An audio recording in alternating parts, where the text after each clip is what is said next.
Facebook ভরে গেছে শাশুড়ির বদনাম নিয়ে। তো আপুরা, আপনারা কি কখনো শাশুড়ি হবেন না? মনে রাখবেন, আপনাদের বউ কিন্তু আরও ডিজিটাল হবে। তো আসসালামু আলাইকুম ভিউয়ার্স, কেমন আছেন? আশা করি অনেক বেশি ভালো আছেন। আলহামদুলিল্লাহ, আমরাও ভালো আছি। প্রতিদিনের মতো আরেকটা ডেলি ব্লগ নিয়ে চলে আসলাম আপনাদের সাথে। আশা করি ভিডিওটার সঙ্গে থাকবেন। কথা বলতে বলতে আমার রুটিগুলো বানানো হয়ে গেল। তো রুটি বানিয়ে নিয়ে এখন আমি এখানে সেমাই রান্না করব। তার জন্য দুধটা ভালো করে জাল দিয়ে নিচ্ছি, চিনি দিয়ে দিয়েছি। এখন দিয়ে দিব তেজপাতা, এলাচ, দারুচিনি সব কিছু দিয়ে আমি এখানে গুঁড়া দুধও দিয়ে দিয়েছি দুধের সাথে। তারপর আরেকটু ঘন হয়ে আসলে আমি যখন ভালো করে বলক চলে আসবে, চিনি সব কিছু মানে টেস্ট করে পারফেক্ট আছে কি না টেবিলে নিয়ে গেছি। তারপর একটু যখন গরম ভাবটা চলে গেছে দুধ থেকে, তখন আমি সেমাইটা দিয়ে দিয়েছি। আসলে লাচ্ছা সেমাইটা দুধটা একটু ঠান্ডা করে দিলেই ভালো হয় আমার মনে হয়। এই তো দিয়ে দিলাম, হয়ে গেল। খুব তাড়াতাড়ি এই সেমাইটা হয়ে যায়। যে কথা শুরুতেই বলতেছিলাম যে ফেসবুক ভরে গেছে শাশুড়ির বদনামে, আসলে এটা তো মজা করছিলাম।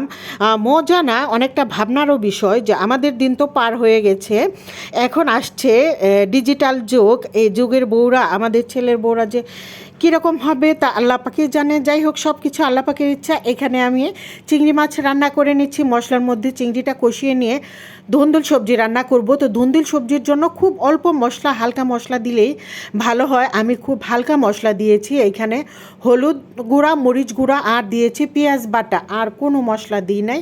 জিরা, আদা, রসুন কিচ্ছু দিই নাই। এই মশলাগুলোর মধ্যেই চিংড়ি মাছটা কষিয়ে নিয়ে তারপর সবজিটা দিয়ে কষিয়ে এই তো 1 কাপ পরিমাণ পানি দিয়ে দিলাম। ধুন্দুল থেকে যেহেতু অনেক বেশি পরিমাণে পানি উঠে, তাই অত একটা ঝোলের প্রয়োজন হয় না। আমি এইখানে তারপর চিংড়ি রান্না করে নিচ্ছি। চিংড়ি মাছ ভুনা করব। চিংড়ি দিয়ে দিলাম এইখানে তেলের মধ্যে, একটু ভাজা হতে থাক। তারপরে চিংড়িগুলোকে সাইড করে রেখে এই প্যানের মধ্যে আমি চিংড়িগুলোকে আর উঠাবো না। তারপর সব মশলা একে একে আমি দিয়ে দিব।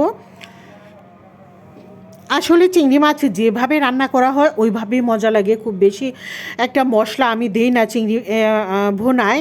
এখানে আমি আদা রসুন বাটা কিচ্ছু দিই নাই, শুধু একটু পেঁয়াজ বাটা দিয়েছি, পেঁয়াজ কুচি দিয়েছি। তারপর একটু অল্প পরিমাণে একটু জিরা গুঁড়া, হলুদ গুঁড়া, মরিচ গুঁড়া এই দিয়ে তারপর চিংড়ি মাছে অল্প পরিমাণে একটু পানি নিয়ে শুকনা করে ভুনা করে নিয়েছি। আর ধুন্দুল সবজিটাও এই তো আরেকটু শুকালেই আমি নামিয়ে নেব।